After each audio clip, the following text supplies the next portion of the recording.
ভিডিওটা শুরু থেকে শেষ পর্যন্ত দেখবেন। মাঝপথে চলে গেলে কিন্তু আসল কাহিনী বুঝবেন না। চলুন শুরু করি এখন। আমার নাম মেহজাবিন আক্তার, বয়স 28। আমি নারায়ণগঞ্জের ফতুল্লায় থাকি। স্থানীয় একটি কলেজে ইংরেজি পড়াই। পড়াতে পড়াতে অনেক সময় মনে হয় আমি কি শুধু বইয়ের ভেতরেই বন্দী হয়ে আছি? বাইরের পৃথিবী কি আমার জন্য কিছু রাখেনি? প্রতিদিন সকাল থেকে বিকেল পর্যন্ত একই ক্লাসরুম, একই ব্ল্যাকবোর্ড, একই চেহারা দেখতে দেখতে কখনো কখনো বুকের ভেতর অদ্ভুত এক শূন্যতা জমে যায়। আমি কারো সাথে বেশি কথা বলি না। সহকর্মীরা ভাবে আমি নাকি একটু আলাদা, কিন্তু সত্যি বলতে আমি শুধু আমার ভেতরের কথাগুলো লুকিয়ে রাখি, কারণ আমার ভেতরের কথা সবাই শুনতে চাইবে না। সেদিন বিকেলে কলেজ ছুটি হওয়ার পর আমি গেটের সামনে দাঁড়িয়েছিলাম, আমার হাতে বই, কাঁধে ব্যাগ, আর তখনই রাকিব এসে আমার দিকে তাকিয়ে একটু থমকালো। রাকিব আমাদের কলেজের ছাত্র, বয়স 18-19, লম্বা, স্মার্ট, ক্লাসে খুব একটা কথা বলে না, কিন্তু তার চোখে সবসময় একটা প্রশ্ন লুকিয়ে থাকে। আমি ওর দিকে তাকাতেই বুঝলাম সে কিছু বলতে চাচ্ছে, কিন্তু সাহস পাচ্ছে না। আমি হেসে বললাম, কি রে রাকিব, তুই দাঁড়িয়ে আছিস কেন? বাড়ি যাবি না? সে একটু গলা খাকারি দিয়ে বলল, ম্যাডাম যদি কিছু মনে না করেন তাহলে আপনার সাথে একটু হাঁটতে চাই। আমি অবাক হলাম, কিন্তু না বলার সাহসও পেলাম না, কারণ অনেকদিন ধরেই আমার ভেতরে এক অদ্ভুত শূন্যতা কাজ করছিল। আমি চুপ করে ওর সাথে কলেজের পাশের রাস্তায় হাঁটা শুরু করলাম। বিকেলের রোদ হালকা কমে আসছিল, রাস্তার দুপাশে ছোট ছোট দোকান, হকাররা চেঁচাচ্ছিল। আমি ইচ্ছে করেই রাকিবের সাথে তাল মিলিয়ে হাঁটছিলাম। মনে হচ্ছিল আমি যেন অনেক বছর পর এই মুহূর্তের জন্য অপেক্ষা করছিলাম। রাকিব বলল, ম্যাডাম আপনি সবসময় একা থাকেন কেন? আপনার তো কেউ বন্ধু নেই? আমি হেসে বললাম, সবসময় কি বন্ধু লাগে রে? সবসময় তো আর কাউকে পাওয়া যায় না। রাকিব আবার বলল, তবু আপনি চাইলে আমার সাথে কথা বলতে পারেন। আমি অবাক হয়ে ওর দিকে তাকালাম। মনে হচ্ছিল ছেলেটার মধ্যে এক ধরনের আন্তরিকতা আছে। আমি বললাম, তুই তো আমার ছাত্র। ও হাসলো আর বলল, ছাত্র তো হতেই পারে, কিন্তু মানুষ তো আমি। আমি অবাক হয়ে চুপ করে গেলাম। সত্যি বলতে ভেতরে এক অদ্ভুত শিহরণ কাজ করছিল। হঠাৎ মনে হলো আমি কি ঠিক করছি, কিন্তু আবার মনে হলো আমি কেন নিজেকে আটকে রাখবো। কলেজের গেট পেরিয়ে আমরা একটু দূরে নদীর ঘাটের দিকে হাঁটছিলাম। সেখানে বাতাস বেশ ভালো, নদীর জল চিকচিক করছে। আমি বললাম, রাকিব তুই কি প্রায় এখানে আসিস? সে মাথা নেড়ে বলল, হ্যাঁ ম্যাডাম, আমি একা বসে থাকি, ভাবি, কিন্তু আজ আপনাকে সাথে পেলাম। আমি হেসে বললাম, আমি তোকে সঙ্গ দিতে এসেছি। রাকিবের চোখে এক ধরনের উচ্ছ্বাস ফুটে উঠল। আমি বুঝলাম ও খুশি, আমিও খুশি। নদীর পাশে একটা বেঞ্চে গিয়ে আমরা বসলাম। চারপাশে হালকা অন্ধকার নেমে আসছিল, হাওয়া বইছিল। আমি হঠাৎ করে নিজের হাতটা টেবিলের উপর রাখলাম। রাকিবও তার হাতটা কাছাকাছি রাখলো, যদিও ছুঁয়েছিল না, কিন্তু এত কাছে ছিল যে মনে হচ্ছিল ছুঁয়ে ফেলেছে। আমার বুকের ভেতর ধকধক করছিল। আমি মনে মনে ভাবছিলাম, আমি কি পাগল হয়ে যাচ্ছি? কেন আমি এই মুহূর্তটা এত উপভোগ করছি? রাকিব ধীরে ধীরে বলল, ম্যাডাম আমি চাই আপনার সাথে আরো সময় কাটাতে, শুধু ক্লাসরুমে নয়, বাইরেও। আমি চুপ করে তার কথাগুলো শুনছিলাম। আমার চোখ নদীর জলে আটকে ছিল। আমি বললাম, সময় কাটাতে চাইলে তুই আমায় কোথায় নিয়ে যাবি? রাকিব সঙ্গে সঙ্গে বলল, আপনার যেখানে ভালো লাগে আমি চলে যাব। আমি এক অদ্ভুত হাসি দিলাম। ভাবলাম, এত বছর আমি কেবল নিজেকে বেঁধে রেখেছি, আজ মনে হচ্ছে শ্বাস নিতে পারছি। নদীর হাওয়ায় আমার ওড়না উড়ে যাচ্ছিল। রাকিব সেটা ধরে দিল। আমি কিছু বলিনি, শুধু চুপচাপ ওর হাতের দিকে তাকালাম। মনে হচ্ছিল এই হাতের ছোঁয়া আমি চাই, কিন্তু বলতে পারছিলাম না। রাত নামছিল ধীরে ধীরে, লাইট জ্বলছিল চারপাশে। আমি বললাম, রাকিব আজকে যদি তুই আমাকে বাড়ি পৌঁছে দিস তাহলে ভালো হয়। সে মাথা নেড়ে রাজি হলো। আমরা হাঁটতে হাঁটতে কলেজের দিকেই ফিরছিলাম, কিন্তু আমার মনে হচ্ছিল এই হাঁটা যেন অন্যরকম, যেন আমাদের দুজনের ভেতরে একটা গোপন সেতু তৈরি হচ্ছে। বাসার সামনে এসে আমি বললাম, রাকিব ধন্যবাদ, আজকে সন্ধ্যা আমার ভালো লেগেছে। ওর চোখে অদ্ভুত একটা ঝিলিক দেখলাম। ও বলল, ম্যাডাম আমিও খুব খুশি। আমি হেসে বললাম, ঠিক আছে তুই এখন যা। ভেতরে যেয়ে দরজা বন্ধ করে দিলাম, কিন্তু আমার বুকের ভেতর এখনো সেই নদীর হাওয়া বাজছিল। আমি জানতাম এটাই শুরু। সেদিন রাতে আমি বিছানায় শুয়ে ঘুমাতে পারছিলাম না। চোখ বন্ধ করলেই নদীর ঘাটে কাটানো সেই মুহূর্ত মনে হচ্ছিল। রাকিবের সেই দৃষ্টি, ওর হাতের কাছে আমার হাত থাকা, হাওয়া খেলা করা, সবকিছু এতটা স্পষ্ট হয়ে উঠছিল যে আমি মনে মনে কেঁপে উঠছিলাম। আমি ভাবছিলাম, একজন শিক্ষক হয়ে আমি কেন এভাবে ভাবছি? কিন্তু আবার মনে হচ্ছিল, আমি তো মানুষ, আমারও তো অনুভূতি আছে, আমারও তো ইচ্ছে হয় কেউ আমার পাশে বসুক, আমার কথা শুনুক। পরদিন কলেজে গিয়ে যখন ক্লাসে ঢুকলাম, তখন রাকিবকে সামনের বেঞ্চে বসা অবস্থায় দেখলাম। ওর চোখে সেই একই প্রশ্ন, সেই একই আন্তরিকতা। আমি পড়াতে পড়াতে ওর চোখের দিকেই বারবার চলে যাচ্ছিলাম, অথচ বাইরে থেকে কিছু বোঝার উপায় ছিল না। ক্লাস শেষে ও গেটের বাইরে দাঁড়িয়েছিল। আমি বের হতেই বলল, ম্যাডাম আজকে কি আবার একটু হাঁটবেন? আমি ভেতরে ভেতরে হাসলাম, কারণ আমি নিজেই চাইছিলাম হাঁটতে। আমি বললাম, হ্যাঁ চলো। আমরা হেঁটে কলেজ থেকে একটু দূরে গেলাম। এবার সে আমাকে শহরের ভেতরের এক পুরনো পার্কে নিয়ে গেল। চারপাশে গাছপালা, মাঝখানে বসার জায়গা, খুব ভিড় ছিল না। আমি অবাক হয়ে বললাম, তুই এখানে আসিস? রাকিব মাথা নেড়ে বলল, হ্যাঁ, একা এলে ভালো লাগে না, কিন্তু আজকে আপনার সাথে ভালো লাগছে। আমি ওর পাশে বসে বললাম, আমারও অদ্ভুত লাগছে, মনে হয় আমি অনেকটা মুক্ত। রাকিব হেসে বলল, আপনি জানেন আপনি আসলে খুব একা, আপনি যতটা কঠিন দেখান আসলে ততটা না। আমি চুপ করে গেলাম, কারণ ছেলেটা একেবারে আমার মনের কথাই বলে দিল। আমি বললাম, তুই কি মনে করিস আমি একা? রাকিব একটু কাছে এসে বলল, হ্যাঁ ম্যাডাম, আমি জানি, কারণ আপনার চোখে সেটা লেখা আছে। আমি বুকের ভেতর এক অদ্ভুত ঝড় অনুভব করলাম। কেন জানি না, আমি আর শিক্ষক ছাত্র সম্পর্কের দেয়ালটা সামনে দেখতে পাচ্ছিলাম না, বরং মনে হচ্ছিল আমি কেবল একজন নারী যে দীর্ঘদিন ধরে একাকিত্বে ভুগছে। রাকিবের উপস্থিতি আমার নিঃশ্বাসে অন্যরকম অনুভূতি জাগাচ্ছিল। পার্কে বাতাস বইছিল, গাছের পাতা সাই সাই করছিল। আমি হঠাৎ বললাম, রাকিব, যদি তোকে বলি আমি চাই তোকে আমার সাথে নিয়ে বাইরে কোথাও যেতে, তুই কি রাজি হবি? রাকিব বিন্দুমাত্র দেরি না করে বলল, অবশ্যই ম্যাডাম, আপনি যেখানে যাবেন আমি সেখানে যাব। আমি অবাক হলাম, ভাবলাম কত সহজেও বলে দিল, অথচ আমি এত বছর কাউকে কিছু বলতে পারিনি। আমরা সেদিন অনেকক্ষণ পার্কে বসেছিলাম, নানা কথা বলেছিলাম। ও আমার পরিবার সম্পর্কে জানতে চাইল। আমি বললাম আমি অবিবাহিতা, ছোটবেলা থেকেই আমি একা, বাবা মা গ্রামে থাকে, আমি শহরে একা থাকি পড়াশোনা আর চাকরির জন্য। রাকিব মন দিয়ে শুনছিল, তারপর ধীরে ধীরে বলল, তাহলে তো আপনাকে অনেকটা সময় একাই কাটাতে হয়। আমি হেসে বললাম, হ্যাঁ রে, তাই তো তোর সাথে হাঁটতে ভালো লাগে। রাকিবের চোখ জলজল করছিল, মনে হচ্ছিল ওর বুক ভরে যাচ্ছে। আমি জানতাম ওর বয়স কম, কিন্তু ওর আন্তরিকতা আমাকে টানছিল। সন্ধ্যা নামার পর আমরা পার্ক থেকে বের হলাম। ফেরার পথেও বলল, ম্যাডাম, আমি চাই একদিন আপনাকে নিয়ে ঢাকা শহরে ঘুরতে যাই। আমি হেসে বললাম, তুই কি আমাকে নিয়ে ঘোরাবি? ও মাথা নেড়ে বলল, হ্যাঁ। আমি চুপ করে ওর দিকে তাকালাম, মনে হচ্ছিল আমি যেন কোনো নতুন কিছুর দিকে হাঁটছি। বাসায় ফিরে দরজা বন্ধ করতেই বুকের ভেতর হালকা শিহরণ বয়ে গেল। আমি জানতাম আমার ভেতরে কিছু একটা বদলাচ্ছে। পরদিন রাকিব আমাকে ফোন করলো, যদিও আমি আগে নম্বর দিইনি, কিন্তু সে সহপাঠীর কাছ থেকে আমার নম্বর জোগাড় করে নিয়েছিল। আমি অবাক হয়ে বললাম, তুই কিভাবে আমার নম্বর পেলি? সে হেসে বলল, কষ্ট করে জোগাড় করেছি, যাতে আপনার সাথে কথা বলতে পারি। আমি হেসে বললাম, তুই কি জানিস সেটা ঠিক না? ও বলল, আমি জানি, কিন্তু আমি চাই আপনার সাথে সবসময় যোগাযোগ রাখতে। আমি বললাম, তুই কি সবসময় আমার সাথেই থাকতে চাইছিস? সে বলল, হ্যাঁ। আমি চুপ করে গেলাম, মনে হচ্ছিল আমি ভেতরে ভেতরে এ কথাটাই শুনতে চাইছিলাম। রাতভর আমরা ফোনে কথা বললাম। সে তার ছোটখাটো জীবনের গল্প বলছিল, আমি আমার কলেজের চাপের কথা বলছিলাম। একসময় আমি হাসতে হাসতে বললাম, রাকিব, তুই যদি আমাকে কোথাও নিয়ে যাস তাহলে কই নিয়ে যাবি?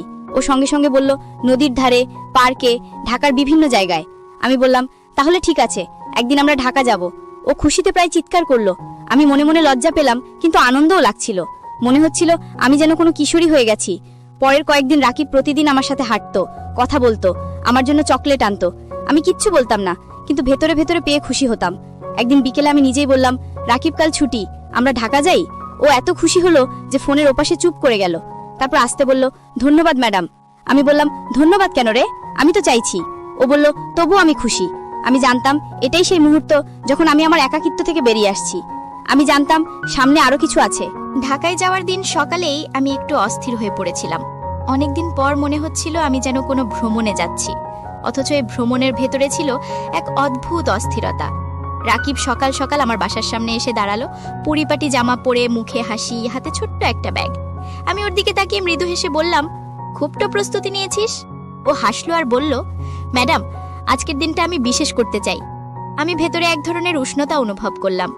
আমরা রিক্সা নিয়ে রেল স্টেশনে গেলাম, তারপর ট্রেনে চেপে ঢাকার পথে রওনা দিলাম। জানালার বাইরে গ্রাম শহর পাল্টে যাচ্ছিল। আমার মনে হচ্ছিল আমি যেন কোনো নতুন যাত্রার ভেতরে ঢুকে যাচ্ছি। রাকিব জানালার পাশে বসেছিল, আমি মাঝে মাঝে ওর দিকে তাকাচ্ছিলাম। ওর চোখে এক ধরনের নিষ্পাপ উচ্ছ্বাস ছিল। আমি বললাম, রাকিব, তুই তো খুব খুশি মনে হচ্ছিস। ও হেসে বলল, আপনার সাথে ঘুরতে বেরিয়েছি, খুশি হব না কেন? আমি একটু চুপ করে থাকলাম, কারণ ভেতরে ভেতরে আমিও খুশি, কিন্তু সেটা প্রকাশ করছিলাম না। ঢাকায় পৌঁছানোর পর আমরা প্রথমে চিড়িয়াখানা গেলাম। ভিড় ছিল অনেক, কিন্তু আমাদের দুজনের মন যেন অন্য কোথাও ছিল। আমরা একসাথে হাঁটছিলাম, ও আমার ব্যাগটা হাতে নিয়ে নিল। আমি কিছু বলিনি, শুধু দেখছিলাম। দুপুরে আমরা একসাথে খাবার খেলাম। রাকিব আমার জন্য কোক নিল। আমি মৃদু হেসে বললাম, তুই তো বেশ খেয়াল রাখছিস। ও গম্ভীর হয়ে বলল, ম্যাডাম, আমি চাই আপনি সবসময় খুশি থাকুন। আমি জানতাম এ কথায় ওর মনের গভীরতা আছে, কিন্তু আমি মুখে কিছু বলিনি। বিকেলে আমরা লালবাগ কেল্লা ঘুরতে গেলাম। পুরনো দেয়ালের ভেতরে হাঁটতে হাঁটতে আমার মনে হচ্ছিল ইতিহাসের ভেতরে ঢুকে গেছি। আমি বললাম, রাকিব, আমি ভাবছিলাম আমি যদি না আসতাম, তুই কি একা এসব ঘুরতে আসতিস? সে মাথা নেড়ে বলল, আসতাম না। আমি একা কোথাও ভালো লাগি না। কিন্তু আজ সবকিছু অন্যরকম। আমি মৃদু হেসে বললাম, আমিও তাই মনে করছি। একসময় আমরা বসে গেলাম। রোদ আস্তে আস্তে কমে আসছিল। রাকিব আমার দিকে তাকিয়ে ধীরে বলল, ম্যাডাম, আমি চাই সব সময় আপনার পাশে থাকতে, আপনি যদি আমাকে চান। আমি এক মুহূর্তের জন্য চুপ হয়ে গেলাম। বুকের ভেতরে ধুকপুকানি বেড়ে গেল। আমি ভেবেছিলাম এ কথা শুনবো, কিন্তু এত তাড়াতাড়ি শুনবো ভাবিনি। আমি আস্তে করে বললাম, তুই জানিস তো আমি তোর শিক্ষক। এই সম্পর্কটা বাইরের মানুষ হয়তো মেনে নেবে না। রাকিব দৃঢ় গলায় বলল, আমি জানি ম্যাডাম, কিন্তু আমি তো শুধু চাই আপনি খুশি থাকুন। আমি অন্য কারো কথাই যাব না। আমি চোখ নামিয়ে বললাম, আমি জানি না আমি সঠিক করছি কিনা, কিন্তু আমি চাই না আবার এই একাকিত্বে ডুবে যাই। আমার ভেতরে অনেক বছর ধরে শূন্যতা। রাকিব আমার হাতের কাছে হাত রাখলো, এবার আর সরালো না। আমি থমকে গেলাম, কিন্তু সরালামও না, শুধু নীরব থাকলাম। আমার ভেতরে যে ঢেউ উঠছিল তা আমি কারো সাথে ভাগ করতে পারতাম না।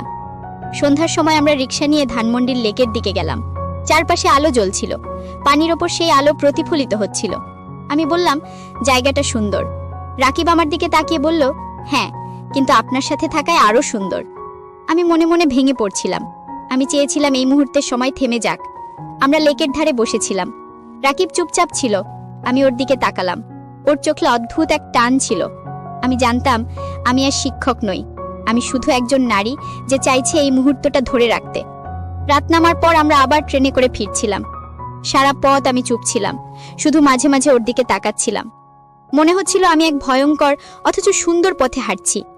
বাসায় ফিরে দরজা বন্ধ করলাম, বিছানায় শুয়ে পড়লাম, কিন্তু ঘুম আসছিল না। রাকিবের সেই কথা কানে বাজছিল, সে সবসময় আমার পাশে থাকতে চায়। আমি জানতাম এই গল্প সবে শুরু। ঢাকা থেকে ফিরে আসার পর আমার ভেতরে অদ্ভুত এক পরিবর্তন এলো। প্রতিদিন সকালে ঘুম থেকে উঠে মনে হতো আজকেও রাকিবকে দেখব, ওর সাথে হাঁটব, কথা বলবো। আমি জানতাম এটা কেবল একটা অভ্যাস হয়ে উঠছে না, এর ভেতরে গভীর কিছু আছে। কলেজে যখন ক্লাস নিচ্ছিলাম তখনও মনে হচ্ছিল ওর চোখ সবসময় আমাকে খুঁজছে, আর আমি পড়াতে পড়াতে মাঝে মাঝেই হারিয়ে যাচ্ছিলাম।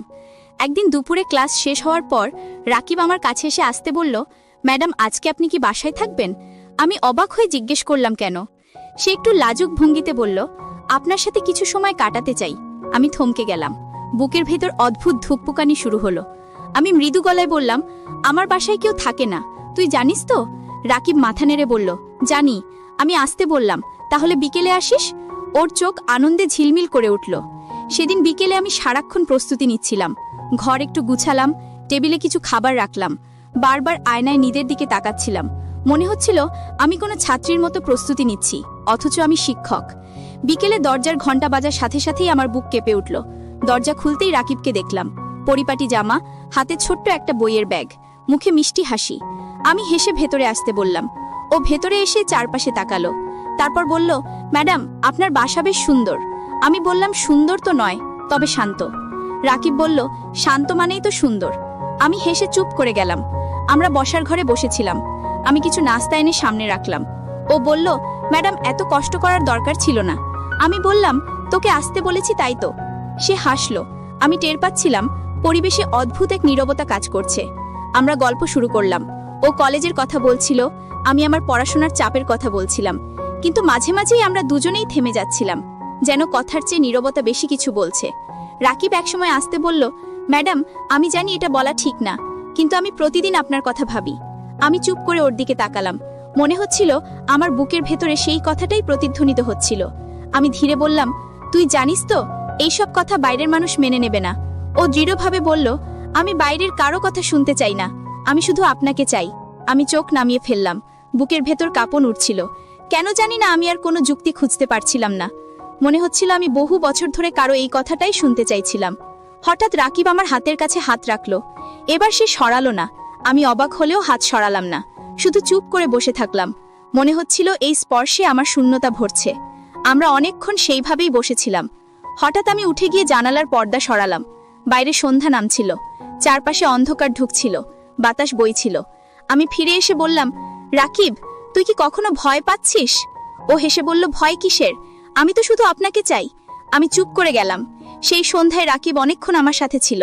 আমরা গল্প করেছি, হাসাহাসি করেছি, আর বারবার মনে হচ্ছিল আমাদের মধ্যে দূরত্ব গলে যাচ্ছে। রাত নামার আগেও চলে গেল। দরজা বন্ধ করার পর আমি আয়নায় নিজের মুখের দিকে তাকালাম। মনে হচ্ছিল আমি অন্য কেউ হয়ে গেছি।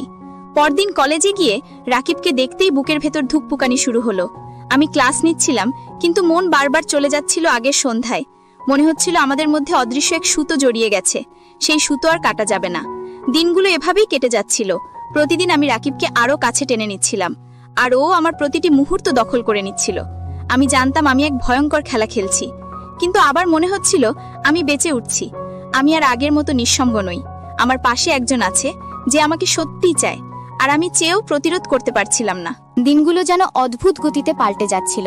সকালবেলার ক্লাস, দুপুরের ব্যস্ততা, সবকিছুর মাঝেই আমার মাথায় শুধু রাকিব ঘুরছিল। কলেজে ঢোকার আগেই মনে হতো আজ ওকে দেখব, ওর চোখে সেই ঝিলিক দেখব, আর সন্ধ্যায় মনে হতো আবার ওর সাথে সময় কাটাতে চাই। আমি জানতাম একজন শিক্ষকের জন্য এটা ভুল, কিন্তু আমি যতটা ভাবছিলাম ততটাই ওর টানে বাধা পড়ে যাচ্ছিলাম। একদিন দুপুরে কলেজ ছুটি হওয়ার পর রাকিব হঠাৎ বলল, ম্যাডাম চলুন আজকে আমরা একটু দূরে যাই। আমি অবাক হয়ে বললাম, দূরে মানে কোথায়? ও বলল, যে কোনো জায়গা যেখানে মানুষ কম থাকবে। আমি প্রথমে একটু দ্বিধায় পড়লাম, তারপর মনে হলো আমি নিজেই তো চাইছিলাম কোথাও নিরিবিলি সময় কাটাতে। আমি মাথা নেড়ে বললাম, ঠিক আছে। আমরা দুজনেই রিক্সা ধরে শহরের বাইরে একটু দূরে গেলাম, একটা ছোট্ট নদীর ধারে, যেখানে মানুষ কম থাকে। চারপাশে খোলা মাঠ, ঝোপঝাড়, দূরে কেবল কয়েকটা বাড়ি। নদীর পাশে বসতেই আমি টের পেলাম এক অদ্ভুত শান্তি। আমি বললাম, জায়গাটা বেশ সুন্দর। রাকিব হেসে বলল, আমি চাই আপনার সাথে এমন জায়গায় সময় কাটাতে যেখানে কেউ আমাদের বিরক্ত করবে না। আমি চুপ করে তার দিকে তাকালাম। মনে হচ্ছিল ছেলেটা একদম সোজা সাপটা ভাবে বলছে। আমি কিছু বললাম না, শুধু নীরব থেকে বাতাসের শব্দ শুনছিলাম। নদীর পানি হালকা হাওয়ায় দুলছিল, রোদ ধীরে ধীরে কমে আসছিল। রাকিব আমার দিকে তাকিয়ে বলল, ম্যাডাম আমি চাই আপনি জানুন আমি আপনাকে কতটা চাই। আমি বুকের ভেতরে কেঁপে উঠলাম। আমি আস্তে বললাম, তুই জানিস এটা ঝুঁকিপূর্ণ। আমাদের সম্পর্ক যদি কেউ জানে তাহলে অনেক সমস্যা হবে। রাকিব আস্তে আস্তে মাথা নেড়ে বলল, আমি জানি, কিন্তু আমি ভয় পাই না। আমি শুধু চাই আপনি আমার সাথে থাকুন।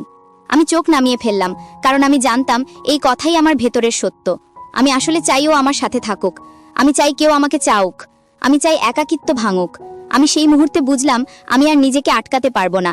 আমরা অনেকক্ষণ নদীর ধারে বসেছিলাম, কথা হচ্ছিল না, কিন্তু নীরবতার ভেতরেই যেন সব কথা হয়ে যাচ্ছিল। হঠাৎ আমি উঠে দাঁড়ালাম, বললাম, রাকিব চল বাড়ি ফিরি। ও আমার দিকে তাকিয়ে আসতে বলল, ম্যাডাম আমি চাই আরো কিছুক্ষণ এখানে থাকতে। আমি হেসে বললাম, ঠিক আছে, কিন্তু অন্ধকার হয়ে আসছে। আমরা কিছুক্ষণ দাঁড়িয়ে নদীর দিকে তাকালাম, তারপর একসাথে রিকশায় করে ফিরলাম। ফেরার পথে আমি খেয়াল করলাম রিকশার হ্যান্ডেলে আমার হাত ছিল, আর ওর হাত তার পাশে, এতটাই কাছাকাছি যে প্রায় ছুঁয়ে যাচ্ছিল। আমি হাত সরালাম না, বরং নীরবভাবে অনুভব করছিলাম।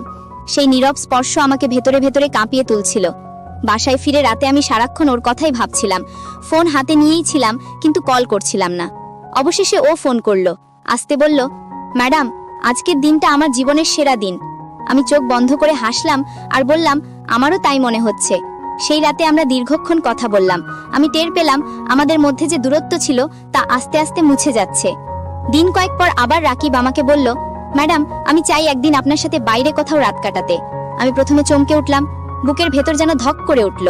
আমি বললাম, রাকিব তুই বুঝিস তো এই কথার মানে কি? ও শান্ত গলায় বলল, হ্যাঁ আমি বুঝি। আমি জানি এটা বলা ঠিক না, কিন্তু আমি চাই আপনি আর আমি কিছু সময় একেবারে একা থাকি, যেখানে আমাদের কেউ চিনবে না। আমি কয়েক মুহূর্ত চুপ করে রইলাম, মন অদ্ভুতভাবে দুলছিল। আমি জানতাম ওর কথার ভেতরে ঝুঁকি আছে, কিন্তু আবার মনে হচ্ছিল আমি নিজেও তো তাই চাইছি। আমি ধীরে বললাম, আমি ভেবে দেখব। সেই রাতে আমি ঘুমাতে পারিনি। জানালার পাশে বসে শহরের আলো দেখছিলাম। মনে হচ্ছিল আমি এক নতুন অন্ধকারের দিকে হাঁটছি, কিন্তু সেই অন্ধকারই আবার আলো হয়ে উঠছে। আমি বুঝতে পারছিলাম আমি ধীরে